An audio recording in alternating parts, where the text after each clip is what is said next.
All right, so welcome back. Um, let's let's shift gears now, Tim. We hit on all that right there, right, with the pro preview, with the insights. I know we already hit on, I think, all of them. We definitely did. All right, so we're good there.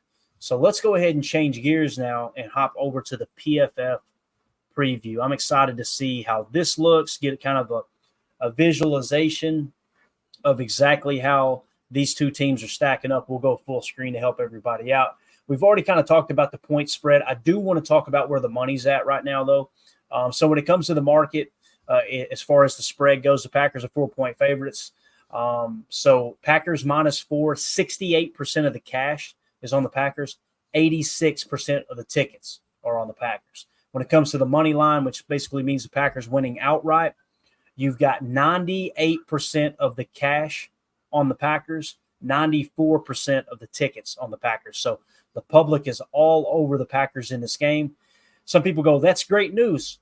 It can make you nervous sometimes too, because listen, Vegas, this I don't want to speak any life into negativity here, Tim, but this was the Minnesota game the other night, right? Yep. It was like 90%, 85 to 90% of the public was on Minnesota, and you seen what happened, right? And all year long, the public has been dominating. At some point in the season, Vegas is going to start winning some of that back. Let's just hope it doesn't have to apply to this game here. Right? Exactly. So, yeah, gotta be careful with that for sure. All right, is there anything else here? Okay, here's the injury stuff we were talking. Let's see if he's not on the injury report, Tim.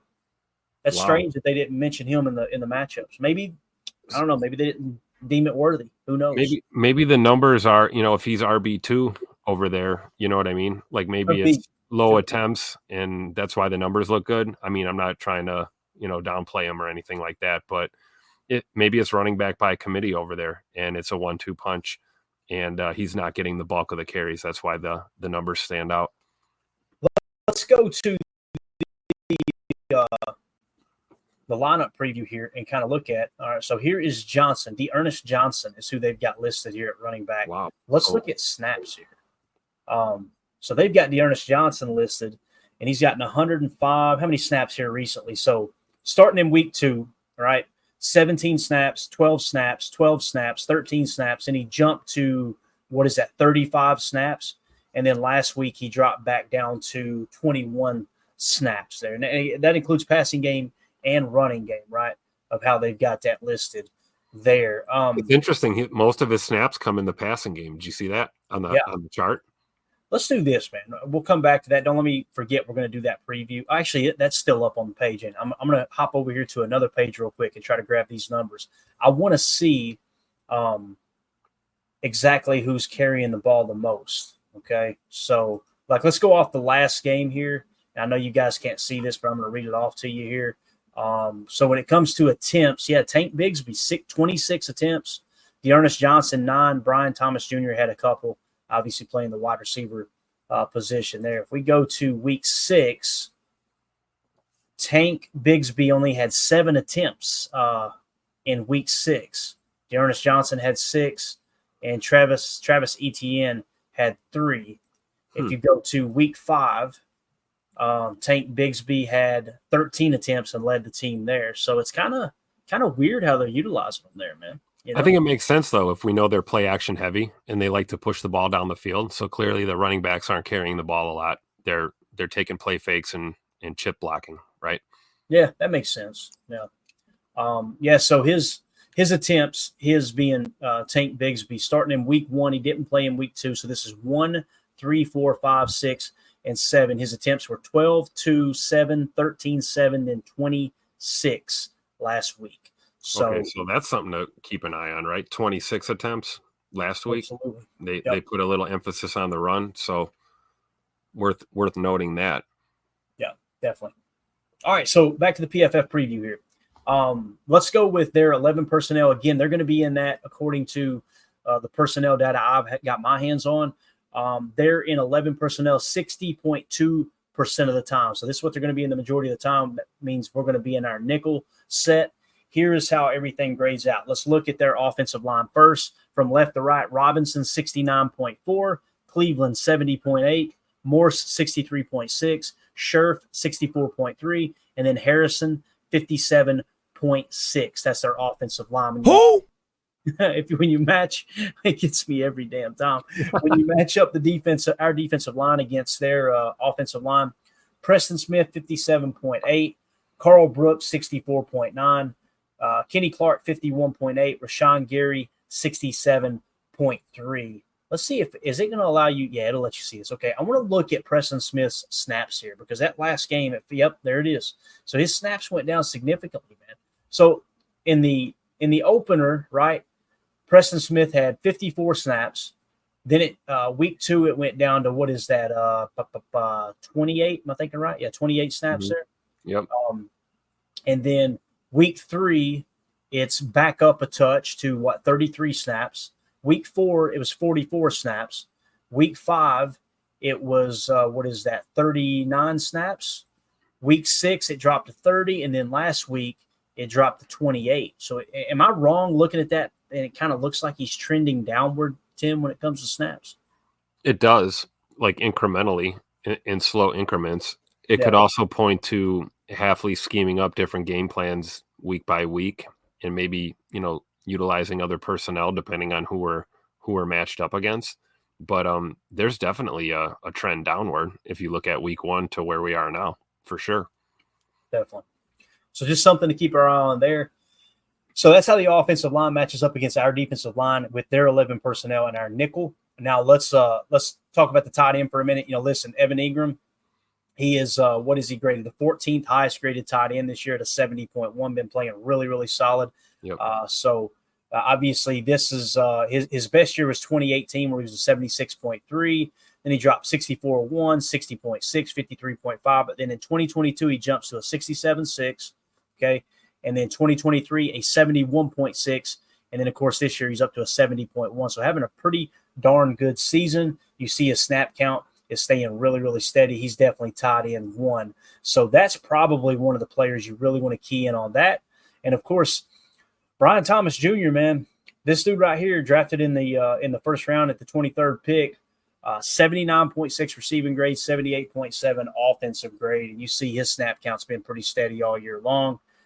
Someone to watch out for there. They got Christian Kirk lined up in the slot here according to PFF. So he's kind of that slot receiver. He's coming in at a 65.5 as it sits right now. And then, of course, on the outside in what we would probably refer to as the X, they've got Gabe Davis. I think they got him from Buffalo, if I remember correctly. And he is playing like absolute cheeks this year. He's the 107th ranked wide receiver out of 126 according to PFF. So, really, man, the two things you want to watch for here. Obviously, we talked about Tank in the backfield, which he's not listed here in 11 personnel. I wonder if we go to 12, if it shifts. It does. There you go. Okay. So, yeah. So, Dearness Johnson, is that who it was? Yeah, Dearness Johnson that was in there in 11. Yeah, he is obviously their third down back. Now, it doesn't mean that Tank Bigsby is not going to play in 11 personnel, right? He's going to be in the game for 11 personnel too. It's just I think they're trying to signify that Dearness Johnson is their third down back on this passing down. So there he is, man. Tank Bigsby, 80.1 on the year, 10th highest graded running back, and you see the snap count just go through the roof last week. Got to keep an eye on him, Tim. That's probably the guy you want to stop. So when it comes to their offense, man, you're looking at Evan Ingram at tight end, Brian Thomas Jr. at wide receiver, and then of course our boy Tank Bigsby back there in the backfield. Can you pull Bigsby up again real quick? Yeah. Let's just take a look. So what I see is a definite, an offensive threat, no doubt. But he's not a dynamic back. He is strictly a runner. So if they're in 12, if he's the running back and they got 2 tight ends, chances are they're going to run the ball. Yep. Or they want us to believe they're going to run the ball. I don't see them throwing swing passes and screens and things to him. I really don't either. And here's the other thing. If they come out in 11 personnel and Bigsby's in the game, probably trying to run out of 11, right? Right. So got to keep an eye on that. Great point. Yeah. His receiving grade, 41.7. That is for the cheeks, no doubt. But his run grade is like super solid. decent. Yeah, solid. 82.5. Yeah. So we got to account for that for sure. Yeah, 6 foot 213, just a pretty well-rounded back there too. Yep. No doubt. All right, so as far as their wide receivers we just mentioned, let's get back into 11 personnel here. Obviously, we've got Jair Alexander is now up to a 72.8. He's the 20th ranked corner in the league now, so starting to really turn it up here of lately. Hopefully, Jair can keep on that trajectory. In the slot, you got Javon Bullard, safety, playing there in the slot. You see his slot cornerback snaps now is just about to pass up his free safety snaps. So in the slot, he's got 121 snaps this year. At free safety, he's got 153 currently. He's been in the box as a safety 72 snaps. So you're seeing that start to round out as he's getting more and more snaps. Now, here's where you could tell where Evan Williams took over, Tim. Week 6, you had Javon Bullard had 35 passing snaps and 19 rushing snaps, right? And then last week, he drops down to only 15 passing snaps, 13 running snaps. You could tell that's where Evan Williams, last week was the week that Evan Williams really took over as that starting safety. So let's hope he can get it together. People were asking in an earlier show, how is he grading out? This is what I was talking about. His coverage grade, man, he's really struggled in coverage, 46.6. But, man, that run defense grades him 78.6. He's a dog at tackling, stopping the run. Pursuit, no hesitation. When he decides to shoot his shot, he shoots his shot, man. He hits home with it too. Yeah, and we need it in this run defense, Yep. because that has been a position of emphasis clearly for Hafley is getting the run fits figured out, and having a guy like Bullard gives you an advantage there. So if he's struggling a little bit in his coverage grade, that's okay. We got dogs back there. Let's use Javon downhill. Let him wrap up. We just talked about that, right? If they're going to run play action and they're going to try and run out of 11 or 12, we need bulldogs coming downhill and making stops. And not to say that Evan Williams isn't that guy too, because obviously he is. But if you got a DB that's struggling with the coverage grade, use them in these run situations for sure, because we could get lit up there. If they want to dink and dunk all day on us, that may be, if I'm looking at the Packers from a Jacksonville point of view, maybe that's the way to try and beat a team like us, RPOs, run the ball, play action. Maybe you don't try and stretch the field against the secondary. Maybe you just try to pound the rocks. So we'll see. I think it's going to come down to what they decide to do with their game plan. If they're showing too high shell, I think you'll lean on the run and the short intermediate passing. If they come out and get aggressive and try to blitz Love, where it seems that the numbers are showing he's struggling against it, might have some shot plays. Braden Fielding says Travis Etienne, ? You guys can't see it on the screen. I pulled it up off screen. Here are his PFF grades this year starting in week 1. He's played in every week. 54.7, 74.8, 60.8, 69.5, 52.7, 51.5. His grade this year is a 63.5. Currently running grade 65.4. Fumble grade 53.7. So having some ball security issues there. I was interested in that too because he was solid, man. Travis Etienne, 2022, 76.7 his rookie year. 2023, 77. This year, struggling, but he's kind of due. But it sounds like that backfield, they like what they've got, and he's going to have a hard time breaking into that lineup, man. So yeah, and I fully expect them to try and test our run D. So if they're gonna throw 1, 2, or 3 running backs out there, I wouldn't be surprised at all. And we can go at historical data all we want. Etienne is a real dude. You have to account for a guy like that. They have multiple threats in that backfield, and I fully expect them to use that to try and soften up our secondary in the pass game. Yeah. Carl K in the chat says PTA is a gold mine of competitive info. Appreciate that. And I think that's a compliment. I appreciate that. We try to break things down, man. We try to break it down how the coaches look at things. And listen, I'm not saying that every coaching staff is combing through PFF. There are a bunch. Although the PFF haters pretend like coaching staffs just despise this. There's been some that have been outspoken, but there's others that I promise you there's more than enough evidence to suggest that they are keeping an eye on that data too, because any data is good data, right? More data is better than less data. I should say it that way. But we try to look at it from a matchup standpoint here at PTA. We try to look at it like, all right, our nickel versus their 11, our base versus their 12. First of all, you got to figure out their tendencies in order to determine, all right, which formations, which personnel groupings are you really needing to key in on to get a good grab of a real preview. That's what we try to do here. People either love it or they hate it. You seem to like it, and that's great. Other people, they want to hear shock jock talk, and let's say something outlandish. Let's talk about how the Green Bay Packers organization is horrible because they're trying to cheat the great people of Green Bay out of something and make everything all damn dramatic. We're just here to talk ball. So sit your butt outside. That's exactly right, Coach. Jay Cole in the chat. Don't be surprised if we see fake punts from the Jaguars tomorrow. Hey, no reason to not try everything, right, Jay? Their back's against the wall. Doug Peterson's seat is very, very hot. It's getting toasty over there. So I can see what you're saying there. It's kind of a wounded animal, you know? That's a great point. Doug Peterson, even in his Philly days, right? He's the one who dialed up the Philly special, right? I mean, come on now. We got to account for that. And it's not just special teams. It could be gadget plays on offense too. So we got to be on our toes tomorrow. Yeah, definitely. Donovan Schilling in the chat. PTA is a football fam. Love and appreciate you, gents. Hey, we appreciate you, Donovan. Thank you so much, man. All right, linebacker. We talked about Evan Ingram a little bit. We talked about the running back. Let's talk about our linebackers. They've still got Walker and McDuffie listed as the starters here. Quay Walker being a 48.7. That's the 70th ranked linebacker in the league right now. And then Isaiah McDuffie coming in at a 52.3. He's ranked 65th in the league. I'm going to trigger a 4-3 base here. So they've got Cooper listed.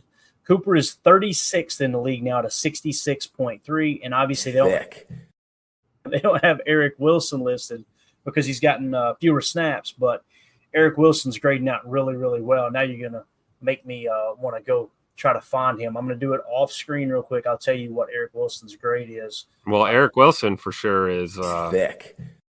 Wow. That dude is, my gosh, man, that guy is shredded. Like you could tell he takes it serious. There's no two ways about that. Yep. What the hell's going on? Oh, it's a rush. I was like, why don't he have a grade? You don't run the football clique. All right. So pulling it up here, Eric Wilson's weekly grades, 62.4, 99.4, 39.2, 41.1, 65.3, 68.7, 82.7. His PFF grade on the year right now, Eric Wilson, 85.1 defensive grade. His run defense grade is 66.5. Tackle grades a 55.5. Pass rush is an 83.8. Listen, that's blimping that grade up a touch, obviously. And coverage grade 68.2. Eric Wilson is now up to 130 total snaps, Tim. So you know how I feel about this, man. I think you stick with the hot hand, try to get him on the field. And again, we'll see if Quay actually plays tomorrow or not. Yeah. I definitely want Eric Wilson on the field before McDuffie. I feel like Quay's got so much upside. You got to kind of stick with him until he proves, all right, he's definitely not the dude. But Eric Wilson and Edgerrin Cooper, man, give me more of that. Absolutely. That's why I toyed with the idea of, like, even if Quay is cleared, like you said, there's no gray area with concussion protocol. But my thought is if he's in pads and he's available, that doesn't mean he has to start. Like right. You said, go with the hot hand here. And also it bodes well for Edgerrin Cooper too. If he's going to get more action, let's see what Cooper looks like, out there by himself, not by himself, but out there without Quay. Those guys have been attached at the hip since training camp, a lot of snaps together and, complementary football. Put them out there with McDuffie and, our boy Eric Wilson and see what Coop looks like. I think it's good for the team. This is a great game to tune up. We talk about this opponent. They may try to run the ball on us. They may try to air it out. Either way, great for your young linebackers to get some experience. So, we'll see what happens with Quay. Hopefully he's good to go, and if I'm with you, Clayton, like a guy like that, if he's available, he's got to get his reps. But, the way Eric Wilson's been playing football these last couple of weeks, man, I'd hate to go away from him right now. Yeah. And you see Edgerrin Cooper's snap count. I mean, look at this. This guy, he's going to be playing the large majority of the snaps from here on out. I believe that, man. He's shown enough that they really like him. There may be occasions where they don't like him in a certain matchup. I doubt it, though. 6'3", 230. He's got that prototypical size. It's going to be your guy. And when you look at Quay, obviously, his snap count has been steady all year long. They really like him. He's grading out pretty bad. There's no two ways about it. His coverage grade's a 43.9. Defensive grade overall, like we said, a 48.7, but hopefully Quay can get it together. 6'4", 241. God, he's a dog, dude. Yep. Just get him to put it together, man. All right, let's switch back now to our nickel set and talk the corners. We kind of skipped over Keyshawn Nixon. This is what we're talking about. So, in 2022, 61.2, 2023, 60.0, this year, 63.9. So he is having his best year since 2021, according to PFF. You see where he lines up. He is now officially lined up more outside than he has in the slot with 178 snaps out wide. And then in the slot, he's got 174. I'm excited to see what Keyshawn does moving forward, man. I think he's going to be a solid player. And again, for the money that we paid him, I think he's making on average something like $6 million per year. He's also the best kick returner in the game, and I know that's been somewhat neutralized with the new rules, but still, man, I think Keyshawn's doing a great job. He brings a sense of attitude too, and his run defense grade too, man. Yeah, at 69.4, and again, that was very, very valuable playing the slot, right? Not that it isn't valuable playing out wide too, but he could kind of fire off that edge if he reads run and be really aggressive. Well, that's what Javon Bullard does really well. So you're not really missing anything there by putting Bullard in the slot. And I'll come back to this if you need me to, Tim, but I just wanted to hit on this real quick because look at his run defense grade. Yep, 78.6. Yep. So I think you're kind of getting the best of both worlds there. And that's probably why they're putting Javon Bullard in the slot a little bit more is so he can help with that run, I agree. Can you pull up Keyshawn? There you go. I think that's total proof in what you're saying here. Look at 19 and 20, his grades, and then obviously 2021, the big season for him. But like defensively, I remember 19, 20, even into 21, like issues tackling the ball carrier, and now we're not seeing that. I don't know. Do we have his tackle grade? Can we go down to his actual tackling grade? I don't know if that's snaps by position. They don't have it listed here, do they? No. I can pull it up on the other screen and tell you what it is. Give me just a second here. Let me hit it real quick. I'm just saying, like even in the last 3 seasons, you've seen the overall defensive grade has stayed steady or improved. 61.2 in 2022, now 60.0 in 2023. Now he's at 63.9 this far into 2024. His pass rush grade is 94.9. I mean, firing him off those nickel blitzes or, dialing up blitz packages for him, it's always a good look. And we're seeing him in the open field making plays. And we didn't see that a couple of years ago. And you combine that with the fact that, Keyshawn has proved reliable on the boundary as well as the slot. Like you said, man, it gives Hafley more freedom with this other personnel and the talent we have, allowing other guys to see the field in different looks, Yeah, definitely. And here's the thing too, like he may not be grading out great. Obviously his coverage grade is a 57.6. But what you don't notice with Keyshawn is him blowing coverages. You know what I mean? He might get beat, right? Everybody gets beat from time to time, but you don't see him being overly aggressive in blowing a coverage, right? Yep. And usually if he's beat by maybe a step, a step or a half a step, and that's about it. You don't see him getting roasted. Yeah. Were you asking about Keyshawn's tackle grade? Is that what you were asking? Yeah, tackle grade. Yeah, so last year his tackle grade was 49.1. This year it's 65.1. See, that's exactly what I'm talking about. They're massive improvement right there. Yeah. Run defense grade last year, 55.2. This year, 69.4. I mean, yeah, this is what you want to see. And here's a guy, for all the, the talk of the fan base that likes to talk about guys disappearing when they get the contract. You cannot say that about Keyshawn Nixon. If anything, he got better when he got the bag. So shout out to K9. Definitely. All right. Let's see here. In the chat, iRock says, good to see you, buddy. He says, Quay got this. Listen, I feel like more fans than not are rooting for Quay in that regard, right? There's some that are like, no, get him out of here. He's trash. You've heard me talk about it over and over and over. I want the dude to pan out, man. He's got the physical tools of a freak. And then, of course, Reef says, split the snap, Quay and Wilson. I agree. That might be the best way to do it, right? Keep a fresh set of legs in there and kind of see, what can happen. Again, you're going to be in 4-3 probably 20% of the snaps tomorrow if they stick to their average of 20. I think it was 20.1% of their snaps are in 12 personnel, which means we will have 3 linebackers on the field most likely. If that's the case, like I said, I want to see Quay, Cooper, and Wilson out there is who I want to see. That's just me personally. Now, if you're in nickel, it's probably going to be Quay and Cooper if Quay plays. But you know, if Quay is somewhat limited and they do want to split the snaps and you get Wilson out there half the snaps and Edgerrin Cooper the majority of them, obviously break a chin strap, break a shoelace, something like that, you're going to come out for a snap or two. But that's kind of what I'm looking to see for sure. So, all right, let's see here. What else we got? There's something else here in the chat. Yeah, Donovan Schilling, sick of these political ads. It's almost over, guys. It is almost over. We got how many more days? 5, 9, 10 or 11, at least the political ads will stop. And then what's going to happen then is whoever wins, the other side will be painting the other to be out evil. You know how this goes. This isn't our political election. A bunch of professional liars basically going back and forth is what we got. So, correct. Anyway, let's see here. She said Murph. What's up, Murph?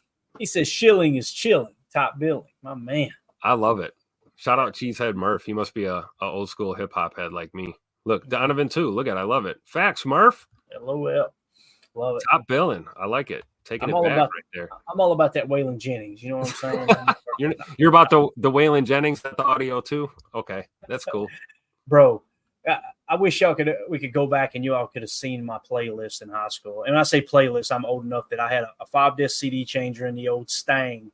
And I had the Tupac next to the AC/DC, next to the Waylon Jennings, next to the Kenny Chesney, man. We had everything covered in that. I promise you, man. I love it. We were all I miss those old CD players. Did you have the one that was in the trunk? You had the little cartridge? Mine actually was in the middle console. Boy, high class. Oh, bro. Yeah, you can cruising down the road and pop that thing out of there. You know what I mean? Probably illegal today, but you know how it goes. Love back it. then. They let us get our knees skinned up a little bit back then, you know.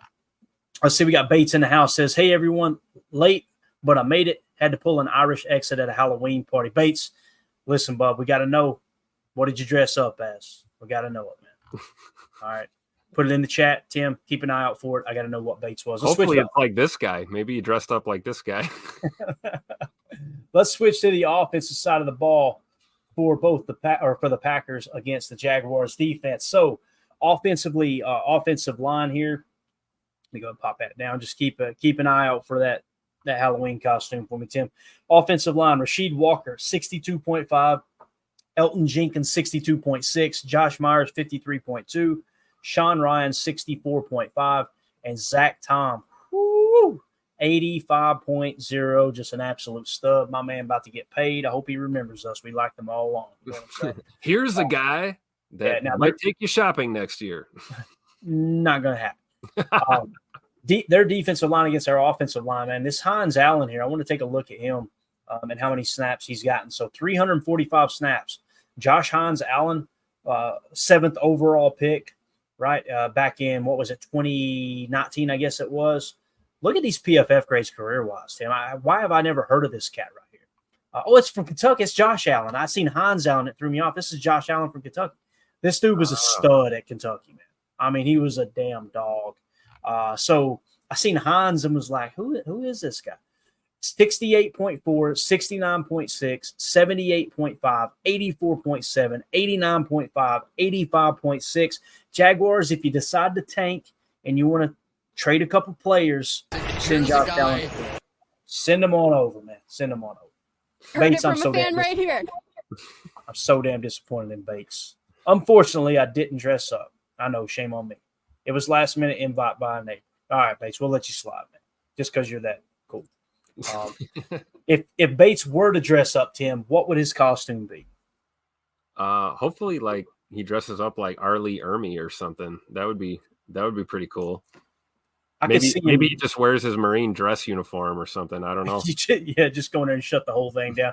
I can see him going Arnold Schwarzenegger in Commando. You know what I mean? The face paint, the sleeveless flak jacket or whatever it is. It's the whole 9 yards. All right. So again, this is one of those Tuesday players you want to watch out for. He can wreck a game plan. Obviously, Josh Allen there, the not graded, I should say, edge defender in the entire National Football League.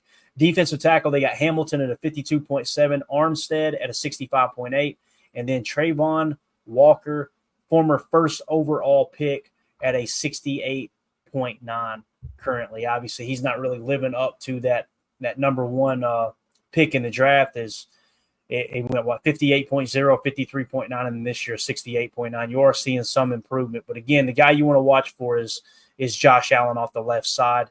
Sheed, I think, can handle him. Don't get me wrong. But if you're going to chip that side. Let Tom take care of Walker on his own over there, right? So you're a mind reader. You see that, Ron Sanville? Allen is a speed rusher. Can Rashid handle him? There you Asked go. and answered. Yeah. The thing about Sheed, if I remember correctly, Mike Wall talked about his footwork was good. He's like, if you got good feet, you could play in this league. So the speed doesn't bother me as much as some of the inside power moves on Sheed. Sometimes that's where he gets grabby and holding, if I remember correctly. So, right. But again, Allen's the one to watch out for, no doubt about it. This defense doesn't look too bad, really, Tim, when you look at it. Yeah. At linebacker, they've got, this is going to be tough. Foyesade Olukun. Don't you cuss on the show, Tim. You're going to get us canceled. Whoever the hell he is, man, former 6th-round pick, he's balling out. 10th highest graded linebacker in the league at 81.1.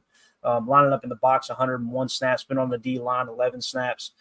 Been kind of out wide at what they call slot corner, which you know what that means. He's kind of flexed out, trying to probably take away a quick hook zone. 27 snaps out of the year. So his snap count went down last week. I don't know if he got banged up or what, but I didn't even think about looking on the – let's go back to the summary real quick and see if he's on that. He is. There it is, questionable. So he's on the injury report as questionable with a leg injury. So Packers might luck up on that one. Who knows? All right, so let's see. Back to we got to reset it here. I apologize, guys. We'll go 11 and nickel again. So they've also got Devin Lloyd at linebacker, playing pretty solid, 73.3 this year, 19th highest graded linebacker. So the linebacking core, pretty solid players. Here's a guy in the secondary, though, Tim. Let me tell you about old Darnell Savage. He's grading out as a 48.0 this year. So not really missing our boy Darnell Savage. Oh, we're going to give him some. Wish you all the luck, sir, just not tomorrow, right? And then, of course, their other safety, Andre Cisco, 57.6, playing some pretty bad ball this year.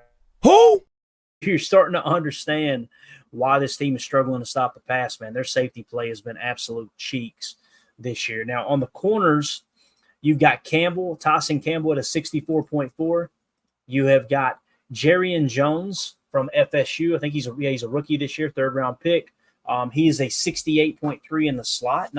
Grade looks good, but you guys remember that number we talked about with slot receivers. I'm trying to pull up Jerrion Jones real quick and see where I had him on our draft board. Give me just a second. Jerrion Jones. He's pretty far down. He was definitely in the bottom half of the draft board. I was going to say he's definitely not top 50, right? No, definitely not. Yeah, he was probably – I'd say probably somewhere around the 110 mark, something like that is probably where I had him at. So They might have drafted him a little earlier than my board would have suggested. But nonetheless, he's playing decent at 68.3. So kind of makes you wonder, Tim, are they playing a lot of zone coverage with the fact that they are? Didn't we look at that? They were playing a lot of cover 3. Yeah. Let's see here. Jaguars. Go to the bottom. We'll have to take the ticker down. There it is. You love pointing that out, don't you? No, so they were running a lot of cover 1 man. So cover 1 man and cover 2 zone. I'm just trying to put 2 and 2 together here to see why he would have a decent grade, but they were so bad at stopping slot receivers. It could be one of those things where you think that PFF's off the rocker too, you know? Yeah, could be. He's also a Florida State guy, and they breed defensive backs down there. Yeah. You got Darnold Darby on the other side. He's 112 years old. He's graded out as a 61.1 currently. Former 2nd-round pick, was drafted in 2015. So not having a great year there. So when you look at the defensive backs, attack these safeties, man. Don't be afraid to go down the field. Yeah. And again, when we looked at that coverage, I hate to keep doing this, but I'm just trying to do everything in real time. Cover one man, deep shots down the sideline, right? Play that outside game there as far as those shots go. And then cover two, look to attack the seam there as well. If you go trips and tray against cover two, they may switch it up and go to a cover six to throw a little box at your three wide receiver set there. But going to be interesting to see how they choose to play the Packers tomorrow, man, for sure. Donovan Schilling in the chat. Their linebackers are dogs, man. I'm telling you, they're grading out way better than ours. No two ways about that. That's a great point. And, Donovan down there in Georgia, he knows something about them dogs. So, hey, I agree with your synopsis there, Clayton. Let's skip over the middle of the field here with these linebackers. Let's attack these corners and these safeties all day. I would say run a lot of outside zone right and really put pressure on Trayvon Walker with the fact that he is a pass rusher and doesn't play the run very well. At least coming out of college, that was kind of the MO on him. He's just going to be this really, really raw, a lot like Lucas Van Ness, right? Just a guy that's got this crazy amount of just natural ability, talent, God-given talent, if you will. I say run a lot of outside zone and boot left and attack deep, man. That would be my whole thing. Get those linebackers displaced with play action and take them out of their spots a touch. You've seen we did that. We've done it the last 3 weeks really, really well collectively as a unit. And it's like you said about Hines Allen there. If you got a speed rusher on the edge there, run a little outside zone right at him. Take that right out of the game. Yep. Your speed rush means nothing if we're running outside zone to that side. Yeah. Or you can go split flow opposite side, right? We can go inside zone right, split flow with Walker completely ignoring Allen and helping double down to the right with Elton Jenkins, and then have Kraft sift over to pick up Allen, right? That's another way you can gain a half a hat and take a playmaker out of the running game for sure. For sure. All right, so with our offensive weaponry, Jordan Love is now the 19th highest graded quarterback in the league, so he's slowly climbing up. Josh Jacobs is now the 7th highest graded running back in the league at 81.8. Currently, his running grade's at 83.8. Receiving grade, not bad either, 70, so that's definitely gotten better. There's no two ways about that. When we look at our receivers, leading the way is Jaden Reed. He's the 36th highest graded receiver in the league right now at a 70.8. He's got a receiving grade of 68.8 and a running grade of 74.5. When you look at where he's lining up this year, he is in the slot the large majority of the time. He does have almost 70 snaps on the outside as well. Let's see. Romeo Dobbs is your next highest graded player at a 68.4. So you're seeing he's got 296 snaps out wide and 30 in the slot currently. And then, of course, Christian Watson grading out as the 67th best receiver right now. You guys know he hasn't had as many snaps as we have liked, missing some of that time there. Week 4, obviously, coming back only having those 9 snaps. Last week he finished with 30 snaps. The week before, in week 6, he had, 44 snaps. Yep. So heavy load there. This could be a big game for Scoot tomorrow. We can run him on those go routes. See if we can stretch the field against that weak secondary. As far as their snaps too, out wide 122, in the slot 72, and in line that wing. We see they like to put him at wing and help run block sometimes. He's gotten 7 snaps there, so 64.2. I'm with you, Tim. This might be the week that Christian Watson cranks it up, man. We start throwing the ball down the field to him. And again, what was it? It was not last week, but the week before when Jordan hit him on that deep post, I believe it was against the Cardinals. Yeah. So that play they drew up in the dirt over there on the sideline. Tucker Kraft, man, PFF hates him. I love him. They got him at a 56.2, but his receiving grade's a 60.5. Again, I think a lot of this has to do with what we were talking about. You can kind of see on tape him blowing assignments from time to time, but he is the yak king in the NFL right now, man. There's no two ways about it. That includes receivers too. Get that guy the ball underneath on a little delay, a little release, a little leak play, hammer it in the flat when you got 2 receivers to that side of the field. If you go like a Trey right or a Trey left, stretch the field, open it up, get him the ball, and let him just run through these little boys. You know what I'm saying? Absolutely. That might be the answer to those linebackers in the middle. Put Tuck Norris in the mix and see how they handle it. Yeah. All right, cool, man. I think we got everything. Is there any other players you want me to click on here? Anything else you want to look at as far as the PFF preview from a personnel standpoint, I guess you could say. I could go base real quick and just take a quick look at what changes for them. So Muma comes in, right? Chad Muma, 60.0 is his PFF grade. He seems to be their third linebacker, former third-round pick there. So keep an eye on that. And, of course, for us, man, this is what I like to see, Tim. I have to agree with PFF on Ben Sims, bro. 70.9. When you turn on the tape, he just doesn't do anything bad, man. He really does. Yeah, he really doesn't. And he's kind of like a Tucker Kraft Jr. almost, you know? Yep. Sometimes you watch film and you're like, hey, was that Tucker? Nope, that was Ben Sims making a play. They're kind of similar builds, body types, and you're right. I mean, Ben Sims plays relatively mistake-free football, which is a blessing on a young team. Yeah, definitely, man. All right, so there is your PFF preview. Got a couple chats we'll hit, and we'll get you guys and gals out of here. Let's see, Coach Lynn in the chat. What's Green Bay's plan to get Watson more involved tomorrow and moving forward? For me, Coach, it's dictated by the defense. When you've seen him get more involved, it's like 3 games ago, he wasn't really involved, right? And then all of a sudden, you started to see them try to bracket cover Jaden Reed on those shallow crosses, those climb routes, things like that. And then what we do, we drew up a play in the dirt on the sideline. Hey, Christian, let's run what we ran 2 games ago. Give me a deep post here, touchdown. Now all of a sudden, they go back to covering that. So that should open things up underneath. So the question is, how are the Jaguars going to defend the Packers? You know, if they do go single high cover one man, I could see Christian having a shot at a game, because what's going to happen is they've got to make a decision, they being the Jaguars. If they're going to run cover one man, even if it's cover one hole or cover one robber, and you throw that slot cross dagger concept, that combo concept together with a 3 wide receiver set, you have Christian running that go. They've got to make a decision.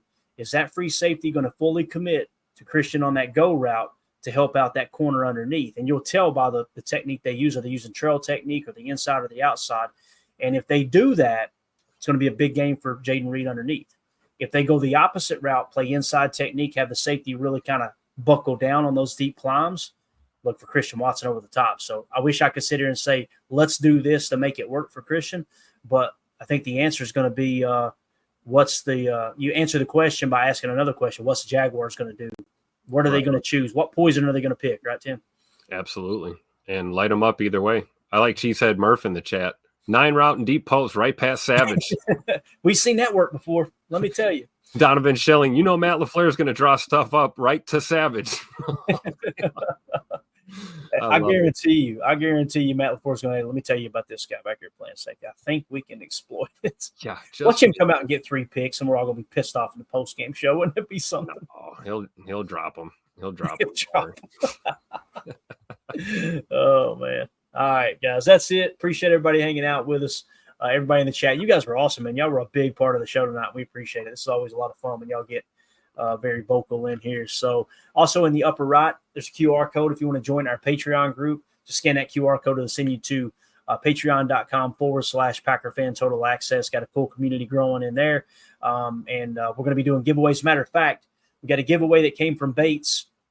We're going to be doing tomorrow. Anyone who is a member of one of the 3 tiers in our Patreon group, okay, or you're a member here on YouTube, what we're going to do is put everybody's name on the pinky wheel, the Larry McCarron pinky wheel, and we're going to be giving away an autographed Romeo Dobbs card, okay? So we've got a card that was donated by there you go, by United Bates. Appreciate you, buddy.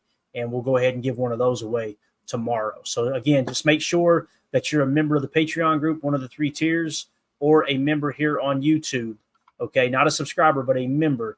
And we'll, as long as you get it in before midnight tonight, we'll make sure it counts for the giveaway tomorrow. Tim, don't let me forget the giveaway tomorrow, all right? Because it never fails. We get 50 minutes into the post-game show, and I go, crap, I haven't done nothing I was supposed to. So I'm making a note right now. All right, appreciate you, man. That's it, guys. Thank y'all for hanging out with us. We will be back tomorrow at 10:30 a.m. Central Time for the PTA pregame show as we get you ready for the Jacksonville Jaguars and the Green Bay Packers. Really excited about watching that game tomorrow. And then immediately following the game, we'll have the post-game show as well. So we'll have all your actives, inactives tomorrow morning and giving you live shots from the stadium, all that good stuff, all the Twitter feedback, all the tailgaters, all that will kind of get you geared up. It's just a good way. Put it on the background, while you're grilling up some good food and getting ready for the Packers game. So, Tim, help me out here. For those of you listening on the pod, thank you for making us part of your day. As always, let's go out and be the change we want to see in the world. Go Pack, go.